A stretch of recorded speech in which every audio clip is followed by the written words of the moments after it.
Welcome to the Delingpod with me, me, James Delingpole. And I am so excited about this special guest. I didn't know how I managed to lure him onto the pod because, I mean, Nick Timothy, can I just say, I'm really, really glad to have you on the podcast because I'm sure I've been quite rude about you in the past. And yet I think you're a great guest. I think your recent pieces in the Telegraph have been absolutely on point. So whatever I may have said about you in the past in a rude way, I kind of forgive you for, and I hope you forgive me for being horrid, because my bark is worse than my bite, I think. Yeah, it's all water off duck's back. You were definitely mean about me on occasion. I'm sure you'll be mean about me again in future when we cross on economic things. But I think on some of the cultural things, I think we're probably in agreement. That's interesting, isn't it? That is where we disagree on economics, because reading your pieces in the Telegraph well, first of all, you did a blistering attack on the Archbishop of Canterbury, and I thought that you beat him on theology, which is impressive, or would be impressive if you didn't get the impression that Justin Welby doesn't actually know much about theology. Just remind me what you were saying remind me of the thrust of that particular piece first.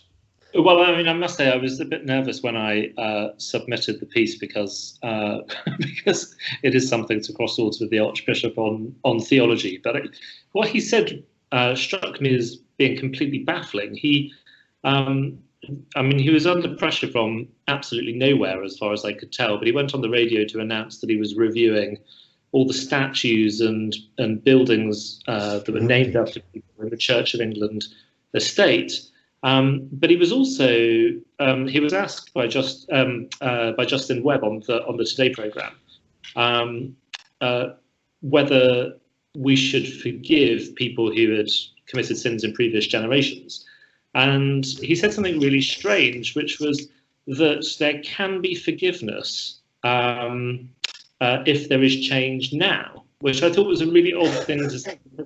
He's firstly, it's an interesting addition of conditionality to Christian forgiveness, but how one generation can be held to account for the sins of another is very surprising. And there are obviously biblical extracts that say that that fathers shouldn't be punished for the sins of sons, and sons shouldn't be punished for the sins of fathers. There are other bits of the Bible, I think, in the Old Testament that say that nations can hold collective guilt.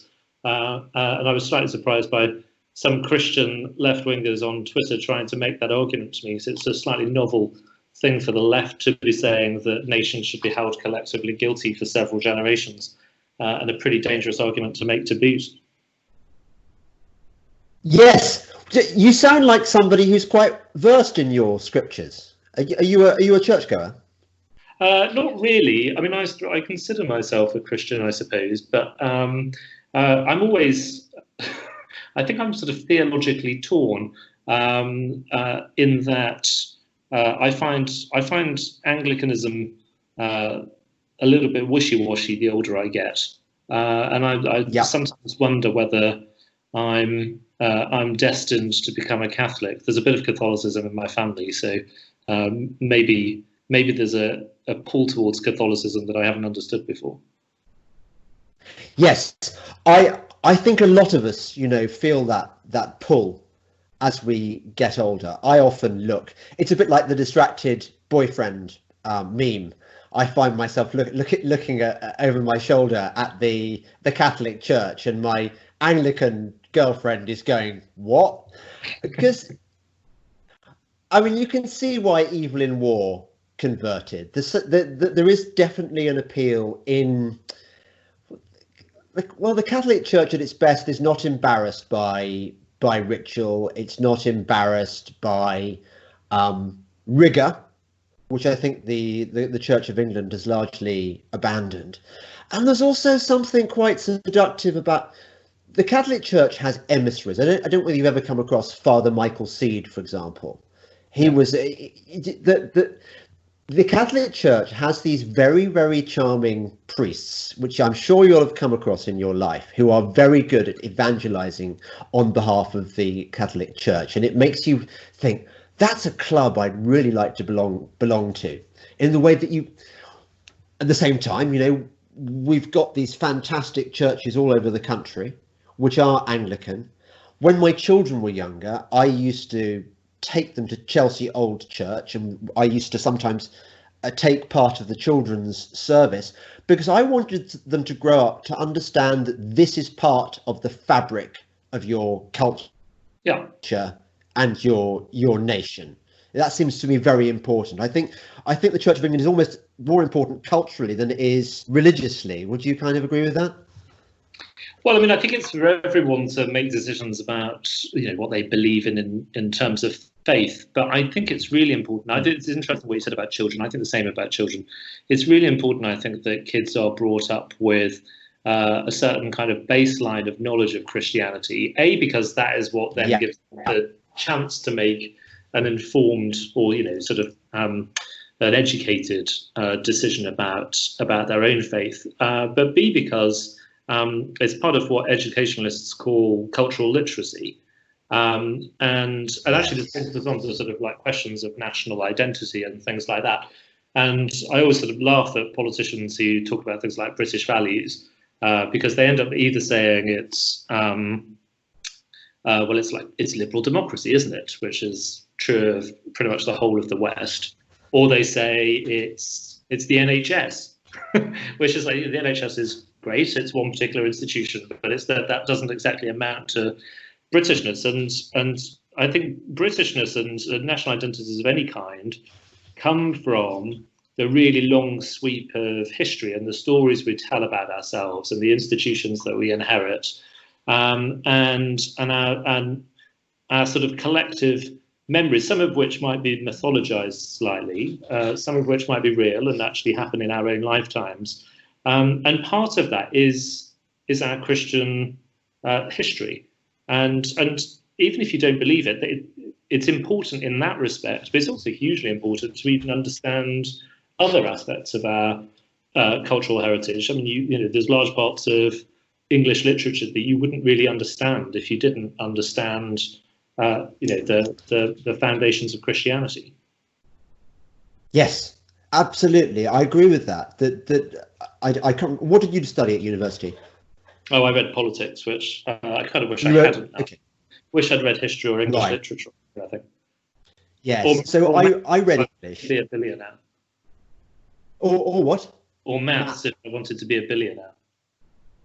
Yeah, but can you do that? I mean, if you've got a kind of artsy brain, I think this is one of the things that always bothered me about all those people who say, yes, we should only be studying STEM subjects because STEMs are where the growing economy is, and everything else is worthless. And it's just not true. Some of us are gifted. Some of us have a mathematical bent. Some of us have an artistic bent, and I think that the arts degrees are very good at training you to think critically, or at least they ought to be. But yeah, when I read English, it struck me that point you made, that right up until the most recent generation, every vaguely educated English person knew about the parable of the loaves and fishes, say, or any Martha, Lazarus. These are all familiar names. Water into wine, and of course, every writer in literature would have been familiar with these stories and was writing for an audience that they understood would be familiar with these tales.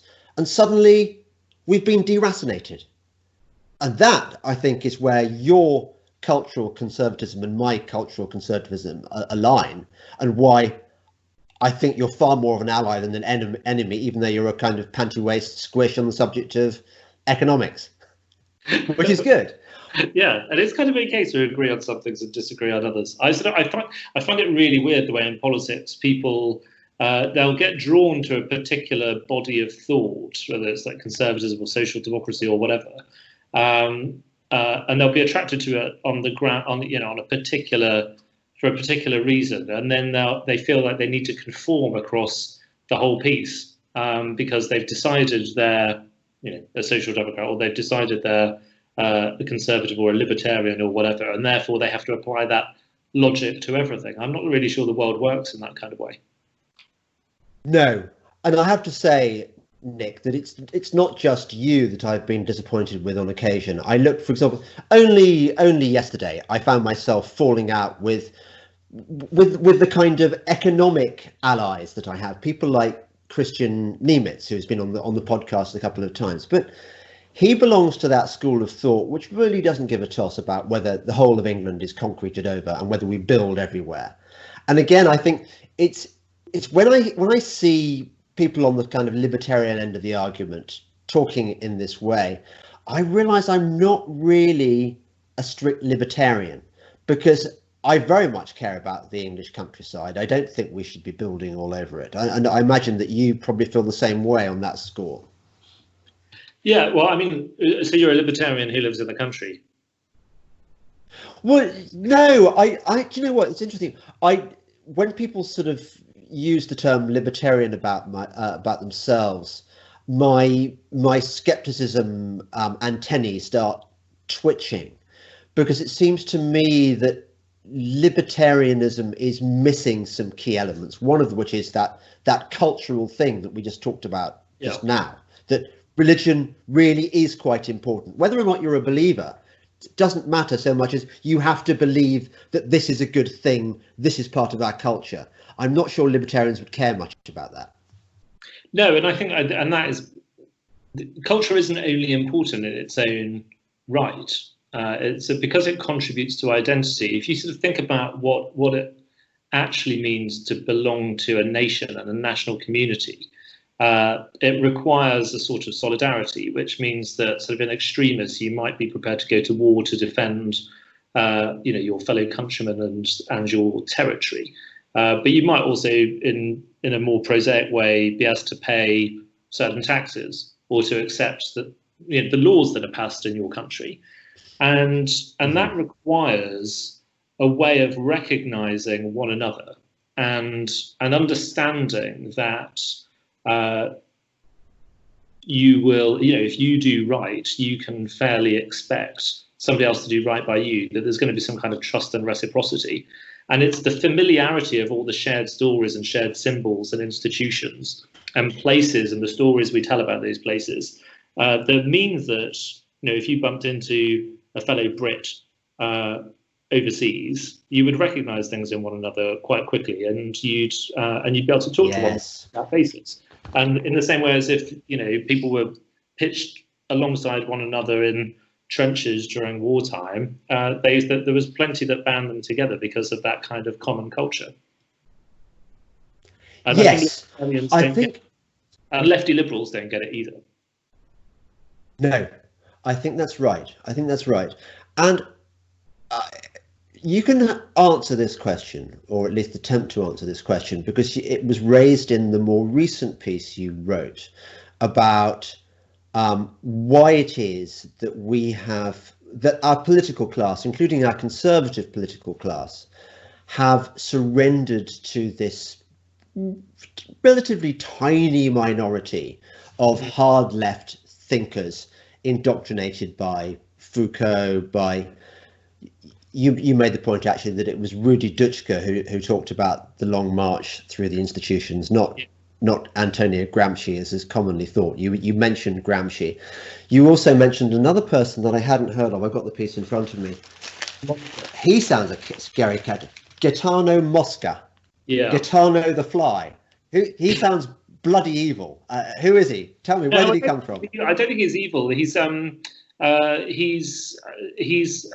was associated with people like Pareto, and they were theorists of power, and so he was exploring the way sort of certain groups in society can hold power over society at large.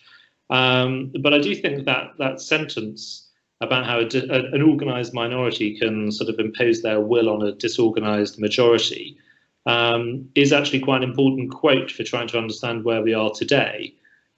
because it is kind of baffling, right? I mean, I think the mainstream majority would agree that racism is bad, but likewise, they don't want to tear down statues of Robert Peel on the basis that his dad had investment in the slave trade. Most people would say that we should treat transsexuals with respect and decency, but it doesn't mean that we should deny the reality of biological sex or impinge on the rights of women to feel secure and have privacy and that kind of thing. And yet there is this quite small extreme fringe that is driving the debate on all sorts of different issues. And I think, and it is partly because they're organised, I think it's partly because, to be honest, I think the majority of us just don't understand what's going on. What is this stuff? Where is it coming from? Why is it happening?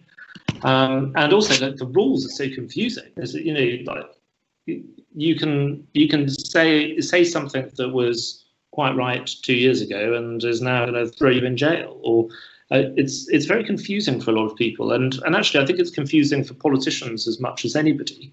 I think we've got a particular challenge in the Conservative Party in that you know, quite a lot of Conservatives are in politics Conservative politicians are in politics to feel like they're running the economy well and to sort of treat things a bit like a business, and they're not in it for cultural issues, and so they find a lot of this quite distasteful and weird and would prefer not to talk about it. And to be honest, I've always hated the idea of a culture war. I think a culture war is really worrying because there's little room for compromise compared to on a lot of economic questions where you can kind of recalibrate back and forth.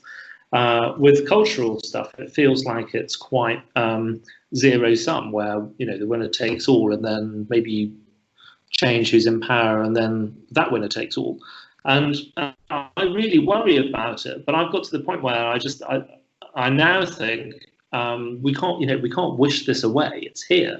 And people who want to stand up for our cultural inheritance, who want to stand up for the kind of values of the mainstream of society and the institutions of the country, really need to say enough's enough, and we need to fight this. And to do that, we're going to need to be much better organised. Yes, you mentioned earlier that when politicians tried to come up with a list of things which were quintessentially British. I can't remember, who was it who did that? Which government was that? It was very voguish when Gordon Brown became Prime Minister. I'm fairly certain it was entirely because focus groups said English voters found him a bit Scottish. And so he was desperately trying to show what a patriotic Brit he was, which is why he talks about sort of British values a lot, and he used the Union Jack a lot, and he obviously talked about British jobs and British workers at one stage, which got him into quite a bit of trouble on his own side. Yes, I remember that one of the feeble offerings they came up with was tolerance.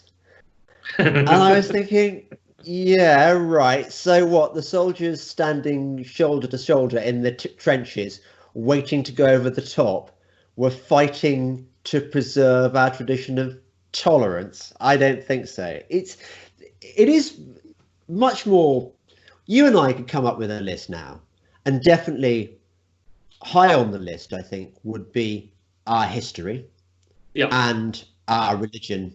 If those two aren't one and the same thing, and it's interesting, isn't it, that we're seeing it with Black Lives Matter, that we're so embarrassed of our past, we're not even prepared to shout from the rooftops the fact that in 1807, I think it was, we passed an act against the slave trade, and William Wilberforce had been campaigning to end the slave trade, and we sacrificed some of our Royal Navy to police the slave trade. Stuff like this we should be proud of. But whenever I in the past, I don't anymore, when I used to go on to sort of BBC programs to debate history with a sort of BBC endorsed historian, usually a female, what I'd normally find is that the BBC endorsed female historian would balk at the notion that we had anything to be proud of with our history, and actually we should be taught about our history warts and all, as though somehow we'd engaged in this massive cover-up. And actually, of course, President Trump is experiencing this at this moment as well from things like CNN, that they're saying the same thing, that actually you may feel proud of America's history and you may feel proud of Britain's history, but actually it was built on exploitation and slavery and blood, and it's not like that, is it? I mean, we've got much to be proud of, much to bind us. Well, there's quite a lot of exploitation in our history. I mean, I've got ancestors who were deported to Australia for stealing a chicken. I don't think, quite right too. I don't think yeah, exactly. You're thieving bastard ancestors. And if Justin Welby is listening, I apologise for the sins of my ancestors. Of course, there is oppression and exploitation in the whole history of humanity, and the idea that everybody whose ancestors can be traced back all the way through the entire history of the British Isles were not exploited and oppressed is absurd. I do think that we need to find a way of being able to enjoy and educate younger people about our history and our institutions, and these shared stories. We do also need to do it in a way that is still inclusive for newcomers. It is definitely the case that we need to avoid telling these stories in a way that means they are sort of exclusively for white Anglo-Saxons and Celts, because that would actually fail the test on its own objectives. So we are a multiracial society now, so we do need to find ways of telling these stories that are inclusive for Brits who come from whose parents and grandparents and so on came from other parts of the world. But that is obviously not impossible. I mean, a large number of the people who live in Britain who won't be able to trace their ancestry all the way back to the days of Shakespeare do nonetheless have ancestral stories that are connected to Britain in different ways, whether that's through the Empire and Commonwealth, whether it's through common European history, and that kind of thing. So I think sometimes these things are set up in a way that means that you either want to talk about British history, or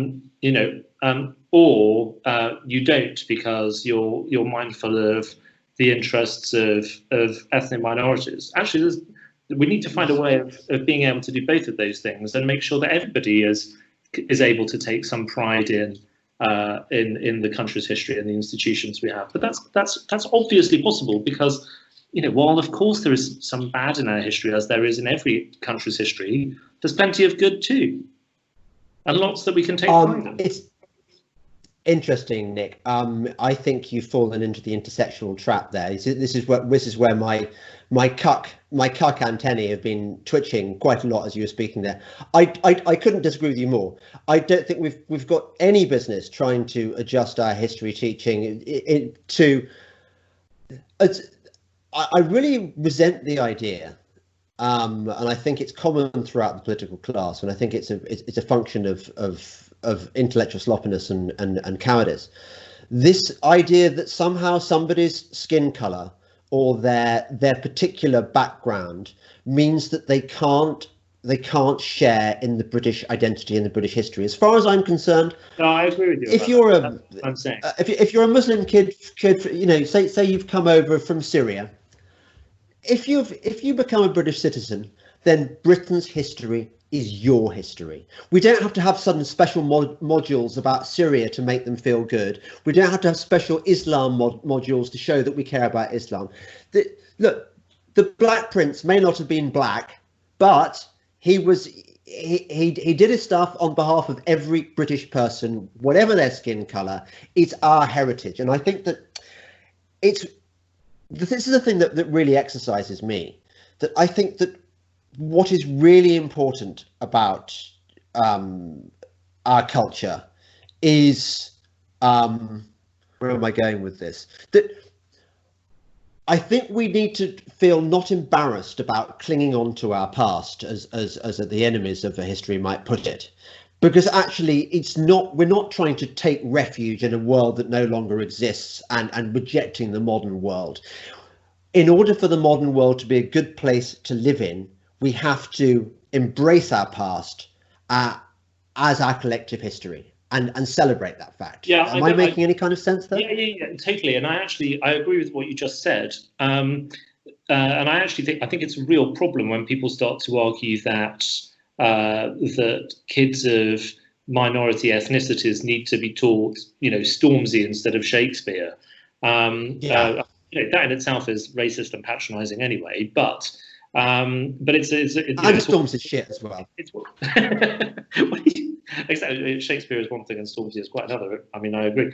But it also means that that we'd be teaching kids on the basis of their skin colour things that were less relevant to the national story, and we'd be depriving them of the cultural literacy that they need to get by in Britain. We need to teach everybody about Shakespeare and about all aspects about history. I think what I mean is, and I've got a section in my book about this where I take the piss out of Gordon Brown a little bit. Tell me the title of your book. Mention it. Yeah, sorry. My book is called Remaking One Nation: The Future of Conservatism. And it talks about some of these things. I take the piss out of Brown a little bit for what he said about Britishness, and I list some of the things that I think add up to. It's not an exhaustive list, but sort of add up to a sense of Britishness, whether it's sort of 10, 6 to 6 and all that, or whether it's cup fine all day, or neeps and tatties, or whatever.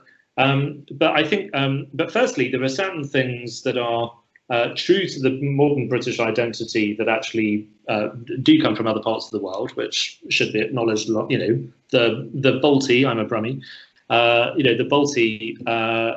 So am I. Part of. So I can tell from your accent, and that was very convincing just now. All right, Aki. That was terrible. I won't be doing mine.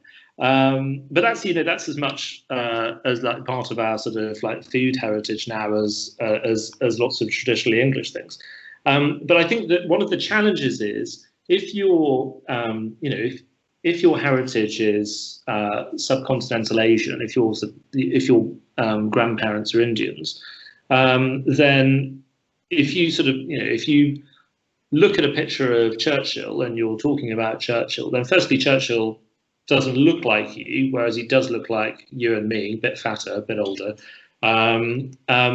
He doesn't look like you, but also the stories that their families might know about Churchill are sometimes different and sometimes more complex than ours, because we immediately associate Churchill with the Second World War. They might associate him not only with the Second World War, but also with sort of opposition to Indian independence and things like that. I'm not saying we should become really apologetic about those things. I just mean that I think when we talk about our history, we've got to do it in a way that is also cognizant of the fact that a fifth of the country can't date their ancestors in England all the way back to Magna Carta and the Glorious Revolution. Yeah, again, I sort of disagree with that. I mean, okay, I agree. Most of us, we're all descended from those of us who are born here are descended from Edward III, aren't we? I think he's the kind of. It's a bit like everyone's related to. Is it Genghis Khan? I think we're all descended from Genghis Khan as well because of his mass rapes across. Or was it Attila the Hun? I forget, one of the two. But I can't disagree. I think history teachers should teach Churchill from the British perspective, and every teacher should be ready with the answer at the back of the class when a kid from a kind of probably an Islamist family comes up and says, "Your Churchill, he was responsible for the Bengal famine, innit?" And the teacher should be very, very well briefed to come up with the answers, having probably read Andrew Roberts' book, explaining why actually that's just complete bollocks. That this is a kind of left-wing, divisive propaganda point. I mean, I had this once on that BBC program I hinted at earlier with the token BBC historian, and there was an Islamist who made this point, and I'm thinking we should stop indulging this crap. We should teach pretty much the G.A. Henty version of history. It should be or H.E. Marshall. It should be our island story, something we can be proud of. It doesn't matter what colour we are, what religion we are. This is the basic. You live in a Christian culture. Of course, you're free to practice your own religion, because that's one of the things we do in this country. We allow diversity of religious practice. But at the end of the day, you are in an Anglican country. We broke from the Church of Rome because of this that happened in Henry VIII's time. Yada yada. There it is. Your history. Be proud of it. If at home you want to celebrate your own history and talk about that with granddad or whatever from Bengal or whatever, absolutely fine. But we don't go any further than that. I mean, I'm quite hardcore on this point, and I think Conservatives ought to be more hardcore. By the way, sorry, here we are. We've got halfway through the interview. We've been talking for half an hour, and I haven't really introduced you to. I mean, there are going to be American listeners who haven't a clue who Nick Timothy is. Just take me back. Tell us what you did in the Theresa May government. You were a special advisor to a former Prime Minister. Yeah, but before I do that, can I pick you up on what you just said? Because I think that I just want to get something off. You said that we allow people to practice different faiths and worship different religions, but that's precisely the point. That tradition of pluralism comes from religious difference, and actually, quite a bloody religious past in post Reformation. And in the end, we as a society learned to become more pluralistic and tolerant of difference on the basis that there was a lot of unnecessary bloodshed, a lot of unnecessary conflict, and we concluded, put simply and oversimplistically, that it's better to tolerate difference than to have perpetual religious and civil wars. And so actually, I think it's quite a good example of how history.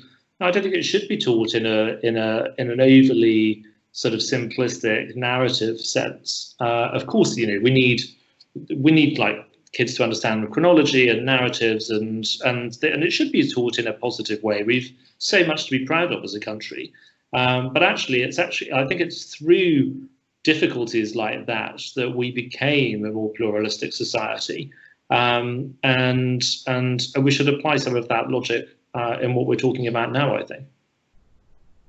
Yeah, except that you're demanding a level of nuance which I think is actually might be acceptable if you're studying it for A level, but if you're doing it at GCSE level, there's not room for that. You just need the stories. You need the stories served up. It needs to. I mean, I agree with you about narrative. It needs to be a fairly straightforward narrative. Kings, queens, battles, that kind of thing. Dates. That's all in the early stages. Later on, maybe you can learn more about the Bengal famine, but not at the basic level. Anyway, tell me. Sorry, I haven't given you a chance to come back there, but I just don't want to get this conversation bogged down in education, because I want you to tell us a bit about yourself. Tell us about how you started out in politics, and where you ended up. Well, I've been knocking around Tory politics and Westminster and Whitehall for about 20 years now. So I think I graduated in 2001, and I wrote to Tory HQ, to the guy running the research department, Rick Nye, and said, "Can I have a job? Here's my CV." And for no apparent reason, they gave me one. I think the reason was because the Tories were so screwed at that point, at sort of Blair's sort of heyday, and we'd just got rid of William Hague and had replaced him with IDS. So I suspect nobody else wanted to work there. So that's how I started off. Right, and then you started working for Theresa May when she was what, Home Secretary, is that kind of thing? Yeah, so I spent a few different periods working for the party in opposition, and then in 2010 I'd worked for Theresa a little bit, sort of through the research department where I worked, but alongside other people too. And then in 2010 I went into the Home Office with her, and I spent 5 years in the Home Office, which, as the Brits listening will know, is the Department for Crises and Disasters, and that's where all my hair fell out. So I left there burned out in 2015. And then you became special advisor to Theresa May when she was Prime Minister. Yeah, so then I had a year out running a charity, and then the Brexit referendum came along, and the country did the right thing and voted to leave. And David resigned, and at that point, my holiday in Sicily was rudely interrupted. I flew back to the UK, and we were straight into a leadership contest, and which Theresa won very handsomely, and then she became Prime Minister, and we had a year before we screwed it all up in the 2017 election. Because I'm torn here, Nick. What I really like talking to my podcast guests about is ideas, and you're clearly a man of ideas, and we could have a great discussion. But at the same time, it would be a complete waste if I didn't ask for your insider view of conservative politics.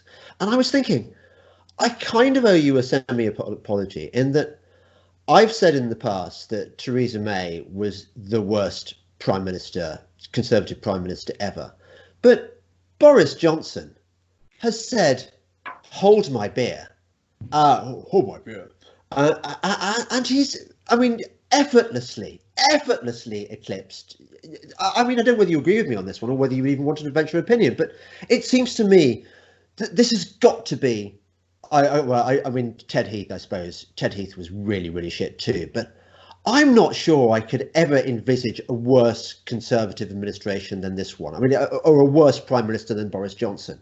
They seem to have sold every Conservative value down the river, including the cultural wars we were discussing earlier, while at the same time, while supposedly led by an instinctively libertarian Prime Minister, have proved to be the most authoritarian Conservative administration ever.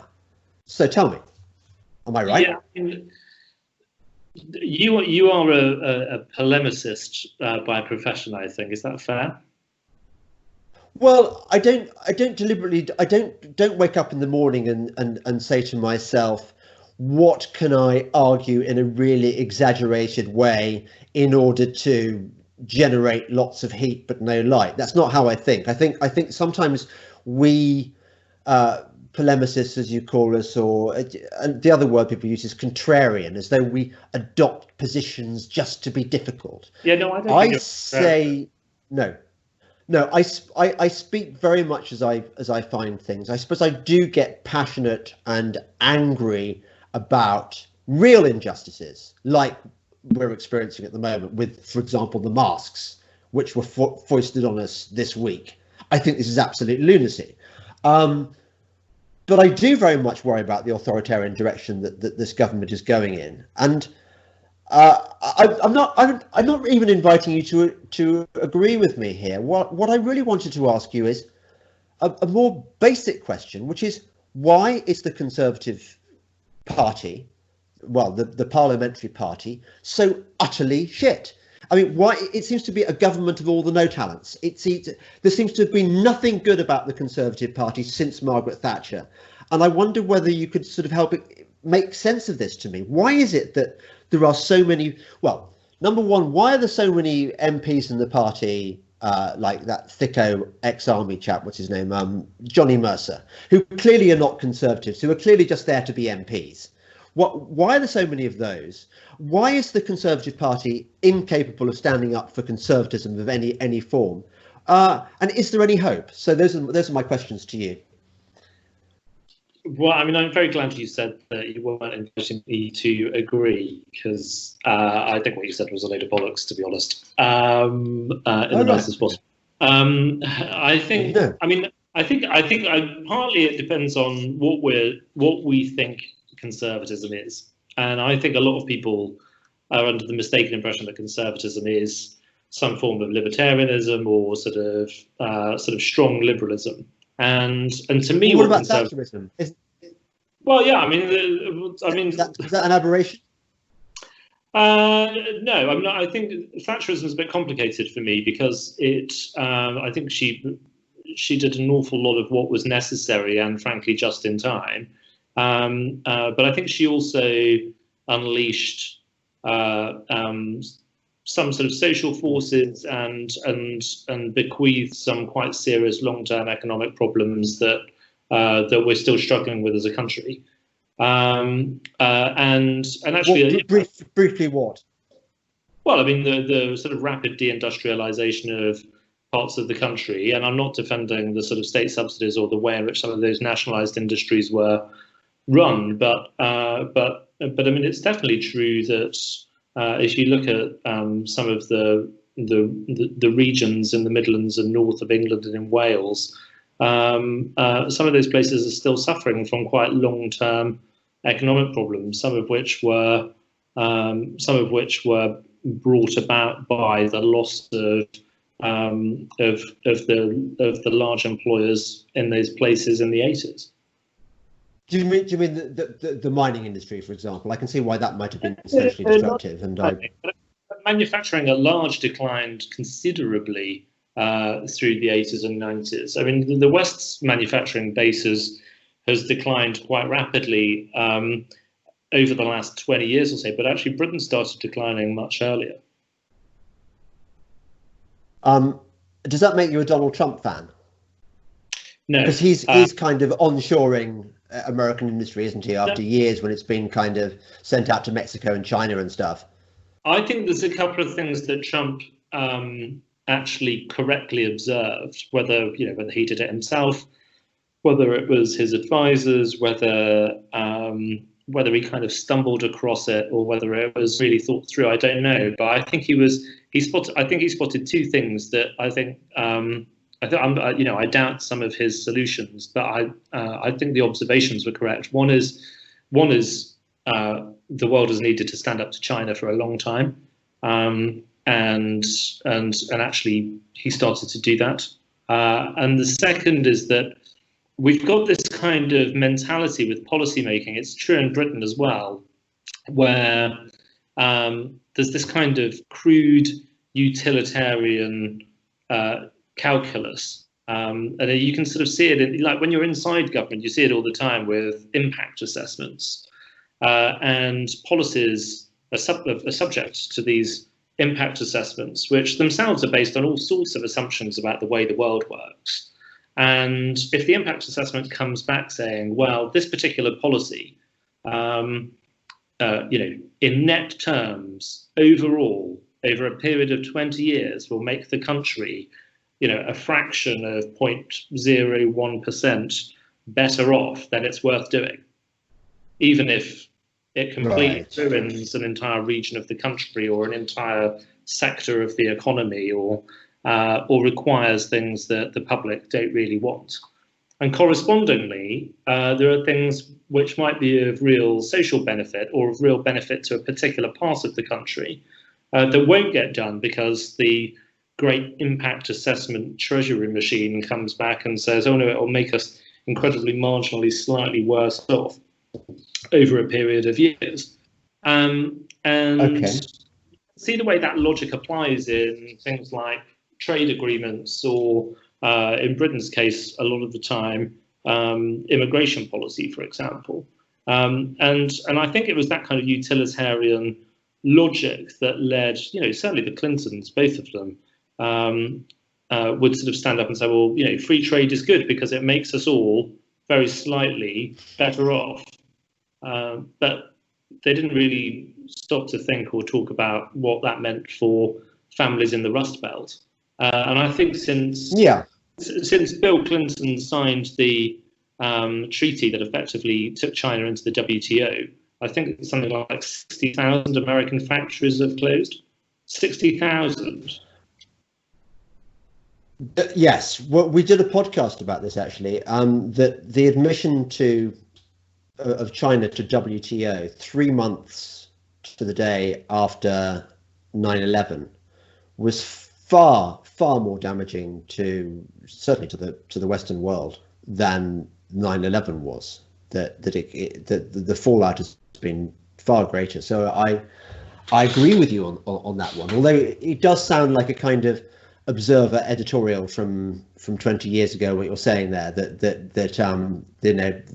the erosion of Britain's manufacturing base. I mean, where are you on these free ports that Boris is? This is one of the very few Boris wheezes that I think might have legs. I mean, do you not think that if we want to rescue these regions? I mean, I agree with you. Wales is just a sort of, it's a failed state, isn't it? Really, it's a sort of failed welfare state. I suppose you could say the same thing as Scotland as well, which is a shame because they're nice. They've got nice countryside and stuff, and I've got nothing against the people, but I think their economy is a disaster. So do you think that if we have free ports with low taxes, that might be a solution? Well, I mean, I don't disagree with the characterisation of Scotland and Wales. It's not quite. I don't think it's quite like that. And actually, I think that the Scottish economy in particular is more prosperous than most of the English regions, I think. Wait a second. Scotland's got a tiny percentage of the population which produces all the economic value, and the rest are just kind of living off fried Mars bars at taxpayers' expense. I mean, that's the deal in Scotland. Come on, right. let's not pretend. I'm not. Well, I kind of disagree with your characterization. Because you've been too long. You've been too long in politics, Nick. That's the problem. You've become kind of too cautious about telling it like it is. Do you think that's true? Sorry? How much time have you spent in Scotland and Wales? If you think that's true, I've got family. I don't want to have them single out in case they get denied medical care or something, or get force-fed leaks or something. But I've got to put it this way: I've got enough experience of Wales to know that even though I love Wales and wish good things on it, the economy is basically just kaput. It is. I mean, you might get exceptions, but it's run by. Look, devolved government has been a disaster for Wales and Scotland, I think, despite what Dan Hannan promised us, that if you give people more of a democratic say in their region, then wonderful things will happen. It hasn't happened. You've just got the kind of really no talented people who shouldn't be anywhere near the reins of government making oppressive rules and just wasting money on an epic scale. I suppose. Look, we've come to the crux of our disagreement. I do not believe that government spending has the power to do good. I really genuinely believe that government should leave the economy well alone, and that it's the private sector that generates value and enables people like you to do all your kind of lovely public sector stuff. But it's an indulgence which is only possible as a result of the hard work and efficiency of the private sector. I mean, I'm sure sort of fresh off reading some Hayek or something that might feel real. But I mean, Hayek's right. But you just disparaged, the economies of Scotland and Wales. We've been sort of waiting for the invisible hand to come and rescue. They're a product of government. They're a product of over-government. It's precisely this, that the welfare state saps people's desire to go out and do stuff. In fact, rather like furlough, which is another classic example of this. Furlough, the reason we're in this mess right now, one of the main reasons, is because of the over-generous furlough payment, which paid people 80% of their wages to sit on their asses doing nothing for no real reason. And is there any wonder people don't want to go back to work? I mean, they may say, oh, we're frightened of the virus. What it really is they've been so cushioned by this free money for doing bugger all that they'd like more free money for doing bugger all. Well, I was under the impression we were asking people to stay at home because we were living through an unprecedented pandemic and a serious threat to life. But the bigger question, not true, is it's not unprecedented. Well, I mean, it's unprecedented in the modern world. Even though I dispute even that, actually. I think you need to spend more time reading Lockdown Skeptics if you haven't already. Which I mean, in terms of I missed. Well, the one in 1968, the Hong Kong flu. There've been a number of so-called pandemics, if you want to use that word, where the number of deaths and the number of infection rate has been as bad. Nothing on the scale with the means of international travel and connectivity that we have today. I mean, this is. I'm not buying this. The only different thing about this pandemic is the response to it. The pandemic itself is, I mean, flu's nasty. People die of flu. It's not pleasant. I feel sorry for anyone who gets it, but I think there's been a massive government overreaction. But in a way, I mean, if you think there's been an overreaction by government, then you have to accuse pretty much every government of the world and every medical establishment of the world. Almost all the world's scientific advisors of the same. That's another story, yeah. Yeah, and I suspect those scientific and medical advisors are better equipped to tell us about the dangers of it than you and I are. Yeah, the patronising point. Yeah, it's always much better. It's always much better, I find, to find points of agreement rather than disagreement, because otherwise it's just like, you say this, I say that, I say that. But I'm trying to. Let's go back to the original questions, which you dismissed as bollocks. I'm not sure that I would agree with that. Which is that, okay, we'll go back to the piece that you wrote, the most recent one, headlined Our fearful leaders are failing to stand up to a radical woke minority. And it's clear from reading that piece that you and I do agree quite strongly on some things. And one of these things is the failure of our political class to stand up for conservative values, to stand up against the hard left. And we see this. I mean, even people that you would expect to be quite forthright in standing up to this stuff, people like, okay, they're either marginalised largely, like Andrew Bridgen MP, who I think is very courageous, but he's on a wing of the party which is all but ignored. You've got people like Steve Baker, who's sound on some issues, but clearly has to be quite politic at times. That there is something in the Conservative governmental party apparatus which prevents people from defending conservative values. Would you agree with that, at least? Well, I think when I criticise leaders, I actually think there's a problem across pretty much every level of society. So it's, whether it is the Archbishop of Canterbury, whether it's the people who run universities, whether it's business leaders. I mean, like, Arsenal Football Club, very, very quick to say, yeah, we're going to be, we're going to encourage our players to take the knee and say that Black Lives Matter and things like that. Yeah. But when Mesut Ozil spoke out about the treatment of Muslims in China, they told him to shut up because of the number of shirt sales in China. These things they're almost all hypocrites along the way. But there is obviously also a problem with political leaders too, and I think, I think in the Tory party, a significant number of MPs just aren't in it for cultural reasons. They're economic liberals, and some of them are social liberals too, and that's what Yes. they want to spend their time doing, talking about, thinking about, and legislating for.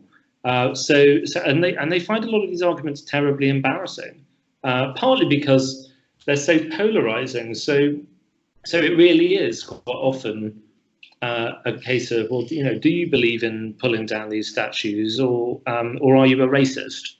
Yes, you're right. Yeah. If you're a politician who says, well, no, I think statues should only come down if there's proper due process and it's done under the rule of law, then you're already suspected as being some kind of mean-spirited racist, which is obviously nonsense, but it scares a lot of people into silence. So I think some of them are just afraid, some of them are just not interested in this agenda, some of them just wish it would go away, but it's not going to go away, it's only going to get worse, I think. So okay, now we come to the heart of it. So yours is a counsel of despair in a way, because it reflects something I've noticed. I mean, one of my best mates is Michael Gove, and Gove, we occasionally speak to each other, and what's fascinating about Gove is he never tells me anything of interest or use about anything that's going on in politics. He is pathologically discreet, and it's really, really annoying. So I'm constantly having to read between the lines about the shit that's going down in the Conservative Party, and you know, he's my in a way to what you can and can't do within government. And the impression I get, and maybe you can confirm this, is that you can go in to politics and be an ideologue like me, and I'm very proud to be an ideologue.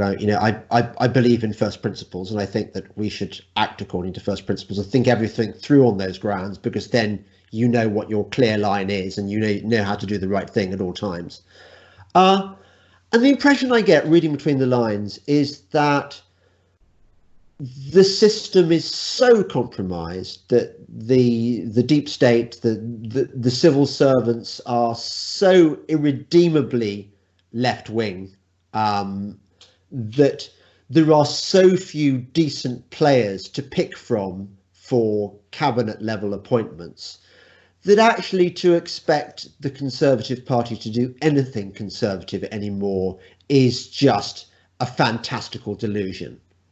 Am I right? Well, I think when you say something that is properly conservative, I think you might mean something different to me.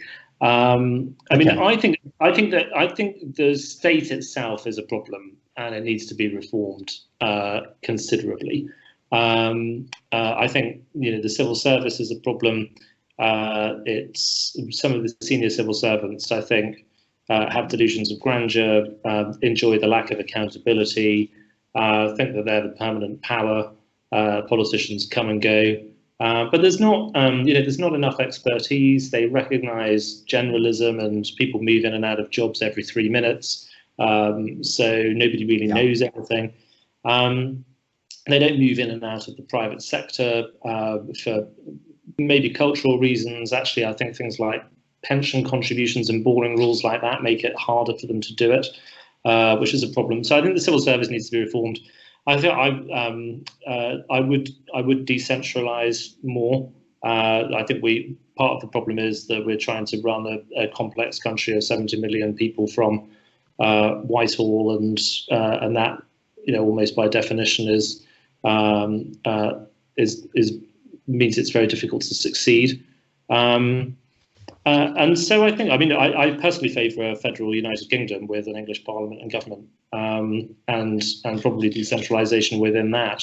And I think if things are managed at a more sensible scale, then people who are elected might stand a better chance of doing the things that they promised and their mandate gives them the power to do. But it's very difficult at the moment, partly for the reasons I've given, and partly because ministers really are sort of here 1 minute, gone the next. Yes. Are you a fan of Margaret Thatcher?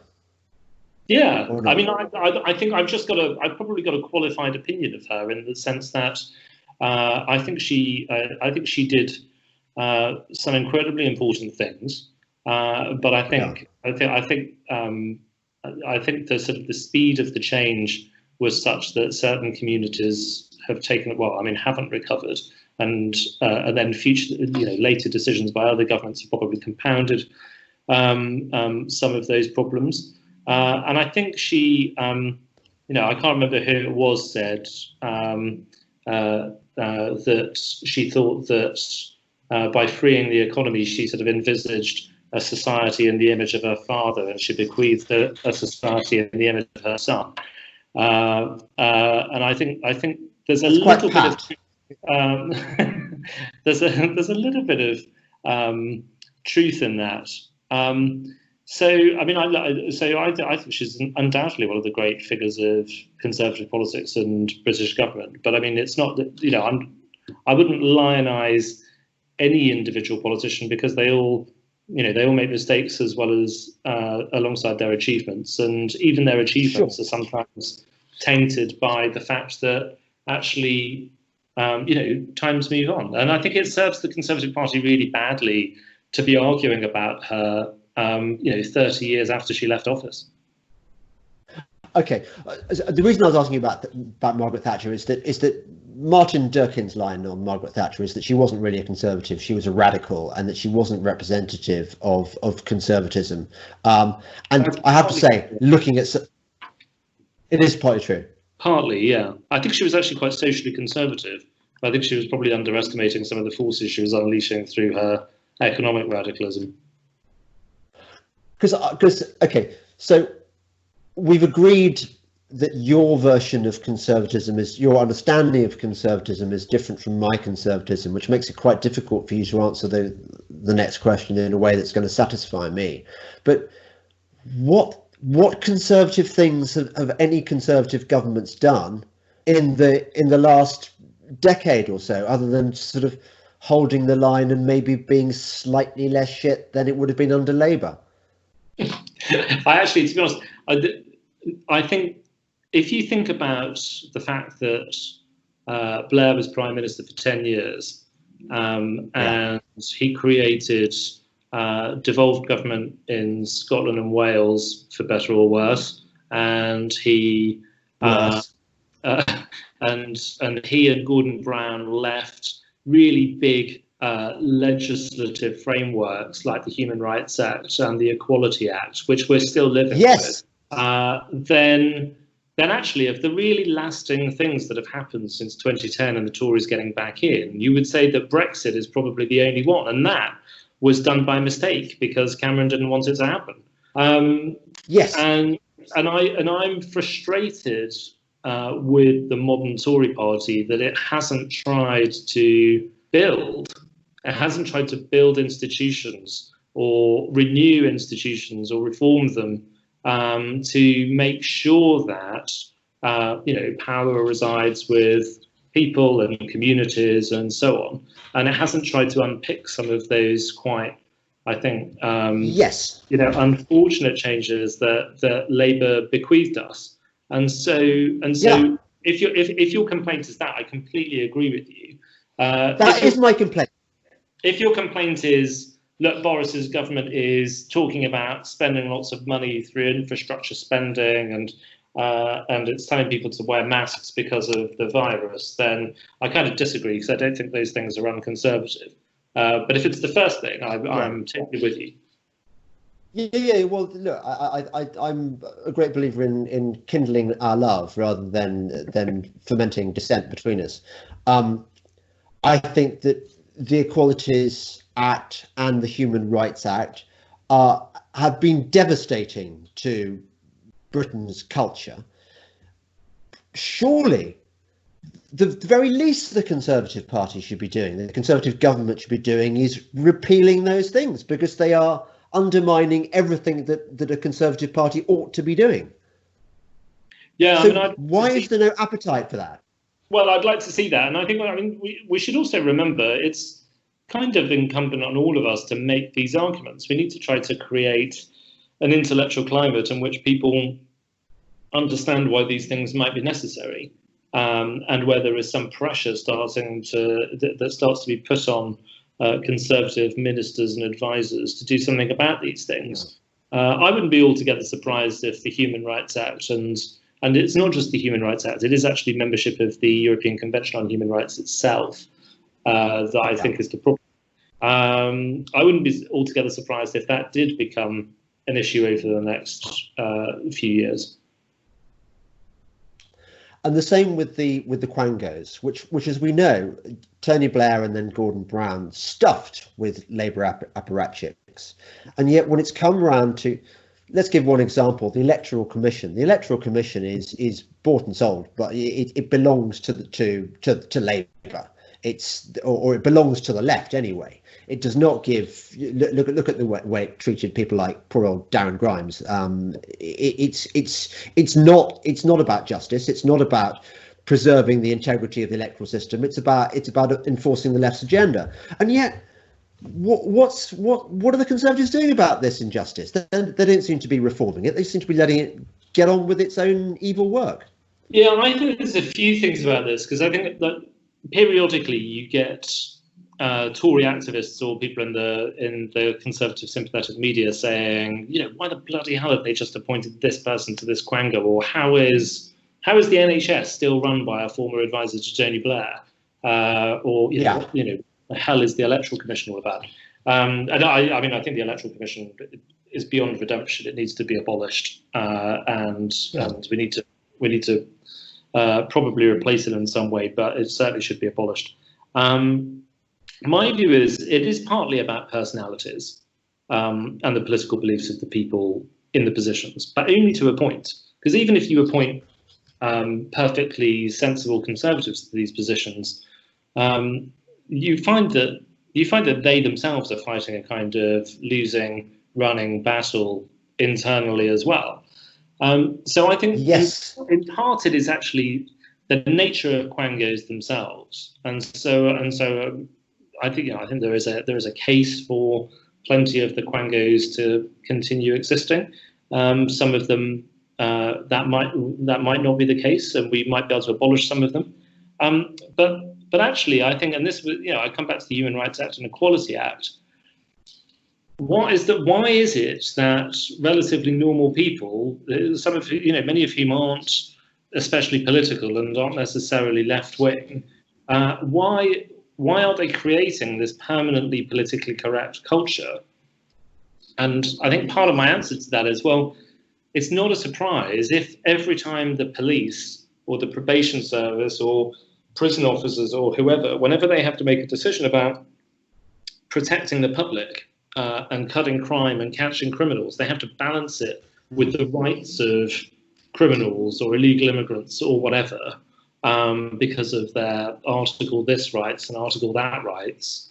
Then, especially in bureaucracies, because they're always overly cautious. They always like to gold plate and make sure that they're just going a bit further than they have to cover their asses, maybe. But that is the culture. If you're always asking people to consider the human rights aspects of something, then that is going to skew their decision making.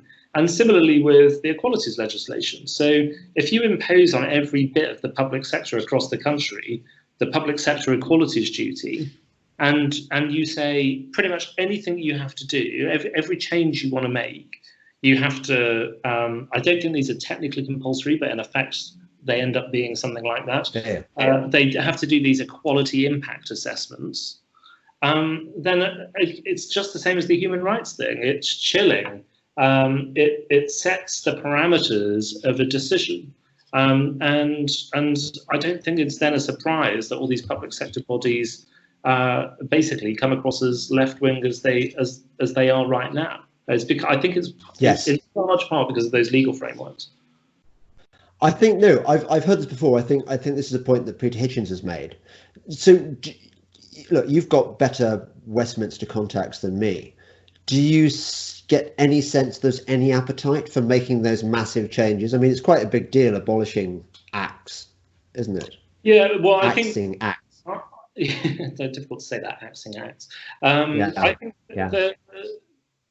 think it's more likely that there will be a debate about the Human Rights Act and ECHR than the Equalities Act. I think there is a part of the Tory parliamentary party that will find that very difficult. I hate them. Some of those people I think have actually left the parliamentary party because they're the kinds of people who are upset about Brexit too. So I don't think either of these things are likely to happen without any kind of a fight. But I think whether it's for sort of cynical electoral reasons, or whether it's actually just because the issues that keep coming up show that we need to do something about this, or whether it's actually just the way politics is kind of changing on a sort of structural basis. It feels to me like certainly human rights are going to come up as an issue for the Tories to address, because in electoral terms, right now, Keir Starmer wants to kill all the cultural questions and take things back to an economic dividing line, because the cultural issues kill his potential electoral coalition. So all he wants to do is keep everything focused on economic matters and competence. And for Boris to protect his electoral coalition that he won in December, one wing of which is the now slightly marginal seats of like posh places like Winchester, but is also like real places like Dudley and Walsall and Derby and Middlesbrough and Bolsover and places like that. Then to win in those places again, I think he probably is going to have to move to the left on the economy, but he's also going to have to be quite robust on cultural matters. And I'm sure Dom Cummings is more than aware of that. And Keir Starmer is, after all, a career human rights lawyer. And so you can sort of see the politics drawing the parties perhaps to a row about the future of human rights legislation, because I suspect Starmer wouldn't be able to help himself. Right, interesting. Well, that's a sort of tiny crumb of comfort you've given me in a otherwise desert of despair. Now, I've got to ask you, far more important. I noticed from that blue, the blue behind you on the shutters on your window, whatever they are. You are in Greece. Well, you told me before, so it wasn't exactly a difficult. It normally looks like that. It's lovely. What I want to know is, where are you? How did you get there? How much hassle was it? And are you getting a kind of good deal? I'm glad I can clear this up, actually, because I don't want to be accused of a Stanley Johnson style trip via Bulgaria or wherever he went. No, my family situation is a little bit complicated, and Martina, my partner, still works in Geneva. So we've been living between London and Geneva for a while.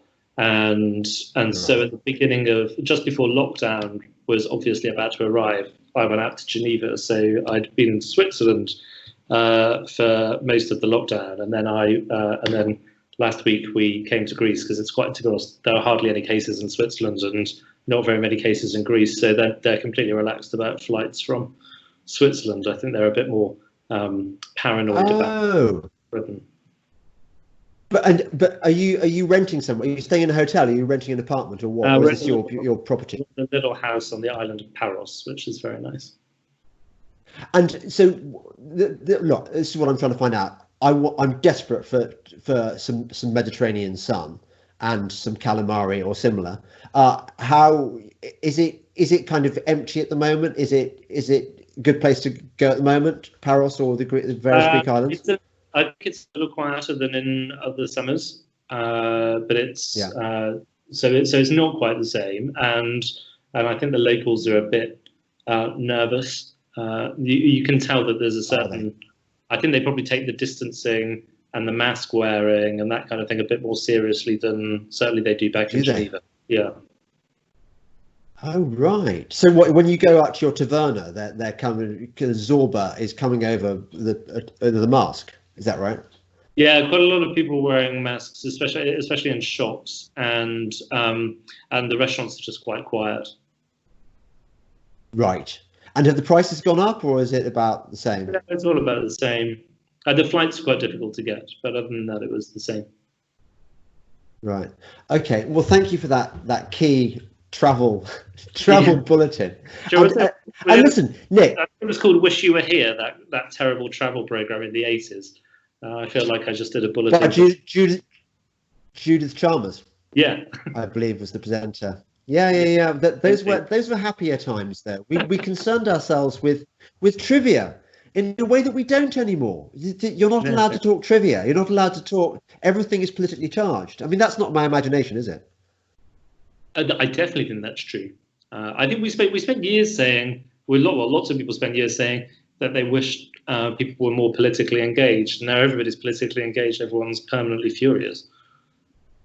It's awful. I think people's natural state should be not to think about politics. I think it should be for weird wonks like you, obsessives like you and me. But the civilians should be left out of this war. I kind of agree. Yeah.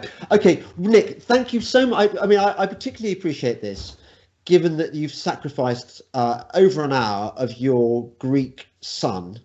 So I think you should go and reward yourself now with a delicious Greek salad and perhaps some tzatziki and maybe a glass of ouzo or red sea.